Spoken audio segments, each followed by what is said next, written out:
नमस्कार, जय हिंद दोस्तों। मैं मिंटू कुमार आप सबको अपने बीपीएससी अकेडमी में स्वागत करता हूं। दोस्तों, आज हम कंपाउंड इंटरेस्ट का टॉपिक शुरू करने जा रहा हूं। तो इसमें हमें देखना है कि ज़्यादातर एग्जाम में क्या होता है कि हमें कंपाउंड इंटरेस्ट जो होता है या तो 2 साल के लिए पूछता है या 3 साल के लिए ज़्यादातर पूछता है। तो यदि हमको एक एग्जाम्पल के तौर पे हम आपको समझाते हैं कि यदि मूलधन जो है 1,000 रुपया दिया हुआ है, ठीक है, समय 2 वर्ष हो, फिर समय 3 वर्ष हो, और जो दर है 10% दिया हो, तो हम इस फॉर्मूले का हेल्प लेंगे, जैसे 2r into 2r square 3r square into r q. आखिर ये फार्मूला होती क्या है? तो हम सोचते हैं कि हमें जो एक बेसिक फार्मूला है जो पहले से पढ़ाते आया जा रहा है कि C I is equal to P into 1+r/100⁴n। तो ए फार्मूला जो होता है हमको कई बार बहुत कॉम्प्लिकेटेड पड़ जाती है, इसमें कैलकुलेशन करना इसमें काफ़ी पॉइंटलेस हो जाती है। तो बहुत टाइम ऐसा लगता है कि हम इसको हेल्प लेके अगर इस फार्मूले पे अगर सोल्व करें तो हमें एग्ज़ाम टाइम में काफ़ी टाइम टेके लगती है। और हमें समय कितने चाहिए एक क्वेश्चन को सॉल्व करने के लिए? 10 से 15 सेकेंड। तो हम बेसिक चीज़ को छोड़ते हैं, हम इसको यूज ना करके हम इसका हेल्प लेते हैं, ठीक है। तो देखिए हम कैसे सोल्व करते हैं। तो यहाँ पे दिया गया है कि मूलधन जो है 1,000 है, समय कितना है 2 वर्ष है। यदि समय 2 वर्ष दिया रहेगा तो हमको इस फार्मूले का यूज करना है, 2r into are square. Are क्या है इसमें? तो आर हो गया रेट ऑफ इंटरेस्ट, मतलब दर। दर कितना दिया हुआ है? 10%। या जो दर दिया हुआ है 10% है, तो हम इस पर सेट करेंगे 2 इंटू 10, 10 हो गया, इंटू फिर 10 के स्क्वायर, ठीक है। तो इसको हम कैसे लिखेंगे? जब 10 के स्क्वायर हो गया तो 10 के स्क्वायर क्या हो गया? 100। तो एक जब 100 आया तो हमको सिर्फ 2 डिजिट लेना है, दो संख्या ही सिर्फ इसमें हमको लेना है, और एक संख्या को छोड़ देना है कैरी के रूप में। तो 10 का स्क्वायर कितना हुआ? 100। 100 को कितना हम लिए? 0, 2 0 हो गया। फिर कितना हो गया? 2 इंटू 10 है, तो 10 दूनी 20, और एक कैरी था, कितना हुआ? 21। तो 21.20। तो हम देखें कि हमें 2 साल के लिए जो सीआई के रूप में, चक्रवृद्धि ब्याज के रूप में 21 आया, और हमें मूलधन कितना दिया गया है? 1,000। तो उसका मूलधन कितना? 1,000, और मेरा मूलधन यदि कोई वैल्यू नहीं दिया है तो हम 100 मान लेते हैं। यदि कोई वैल्यू नहीं दिया हो तो हम 100 मान लेंगे। तो उसका मूलधन 1,000 और मेरा मूलधन 100, और पूछ रहा है क्या? 2 साल के लिए चक्रवृद्धि ब्याज। तो 2 साल के लिए चक्रवृद्धि ब्याज कितना आया? 21। तो 21.00 इससे हम गुना कर देंगे। सी आई बराबर, इसको हम कट कर देते हैं, 2 0 से 2 0, बच गया 10 और बच गया 21। तो 21 दहा 210, ये मेरा आंसर हो गया। समझ में आ गया? देखिए कितने आसानी तरीके से हो गया। 2 साल के लिए 10% रेट ऑफ इंटरेस्ट पे चक्रवृद्धि ब्याज निकालना है, तो हमको कितना हो गया? 10 का स्क्वायर 100, 100 का हम 2 0 कैरी किए, एक को छोड़ दिए, फिर 10 दूनी 20, और 20 का और एक हो गया 21। ये कितना हो गया? 21। तो चक्रवृद्धि ब्याज यदि हमको 21 आ गया, मूलधन दिया हुआ है 1,000, और उसके बाद उसका मूलधन 1,000, मेरा मूलधन 100, और इसको कट करके ये लास्ट मेरा फाइनल आंसर आ गया। तो अब हम इसी प्रकार 3 वर्ष के लिए देखेंगे।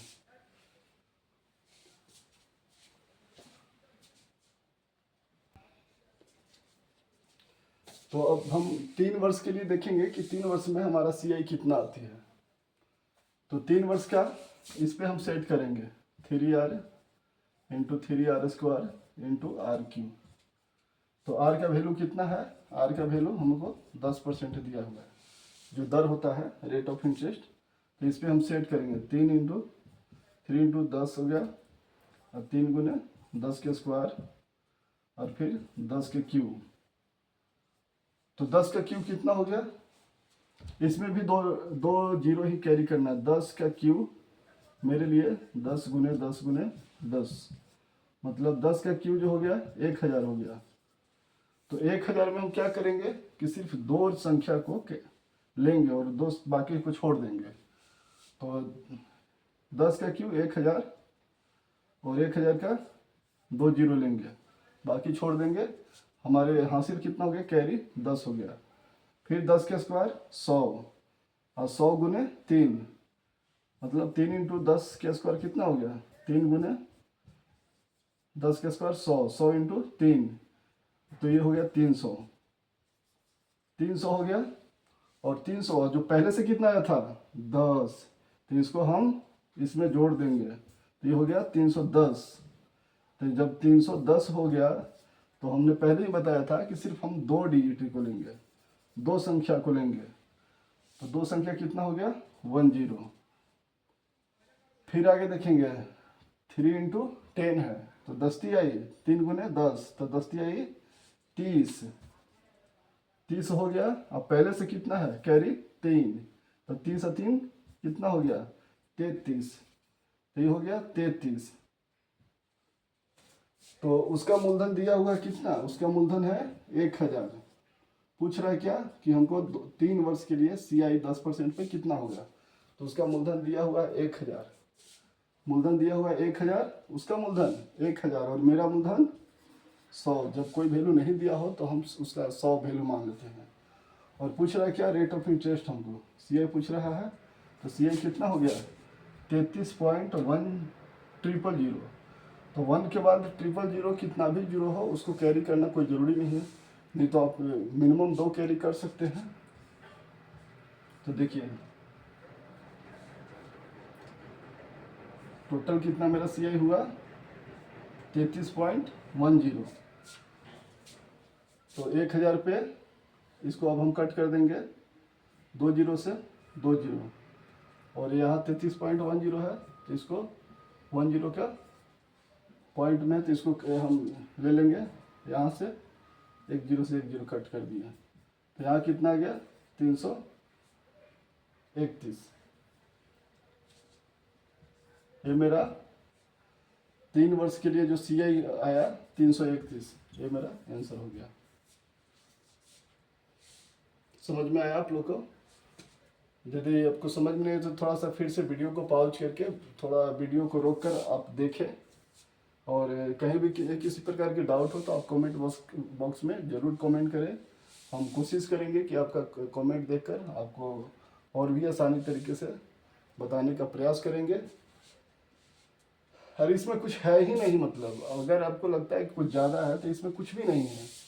देखिए हम इतना लिखे हैं आप लोग को समझाने के लिए, ठीक है, नहीं तो हम अगर हमें इसको शॉर्ट बनाना होता ना तो हम 5 सेकेंड का समय लेते। 5 सेकेंड से मुझे ज़्यादा इसमें समय नहीं लगेगा।